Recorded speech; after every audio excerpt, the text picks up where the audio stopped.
Hi everyone, I know की हा video खूप लेट टाकते आहे मी. ॲक्च्युली 2 दिवसापूर्वी आम्ही गेलो होतो शिवजयंती दिवशी. आणि हेच प्रत्युषला जे आहे ते DJ वगैरे बघायचे होते शिवजयंतीचे. त्याला डान्स करायला प्रचंड आवडतो त्यामुळे. पण खूप जास्त भयानक आवाज होता. तिथं आम्ही एक 15-20 मिनिट वगैरे थांबलो आणि त्याच्यानंतर मग जेवण वगैरे झालेलं छान. म्हणून थंड काहीतरी खाण्याचं जे आहे ते क्रेविंग आपल्या सगळ्यांनाच होतं आणि उन्हाळ्यात स्पेशली जास्त होतं. आणि प्रत्युषला तर जे बघल ते खायचं असतंच, त्याच्यामुळे त्याला हे मँगो विथ क्रीम ना बऱ्याच दिवसांपासून खायची होती, म्हणून मग मँगो विथ क्रीम खायला गेलो. आणि जे कोणी पुण्यात राहत असतील त्यांना माहिती आहे आता हा स्पॉट जो आहे तो कोणता असेल, मला कमेंट करून नक्की सांगा पुणेकर. आणि मस्त इथे एक स्ट्रॉबेरी विथ क्रीम घेतलेलं, मँगो विथ क्रीम.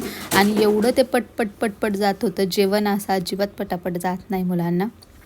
आणि थंड म्हणजे तर त्यांचं फेवरेटच असतं. आणि असं मँगो विथ क्रीम खाल्लं, स्ट्रॉबेरी विथ क्रीम खाल्लं.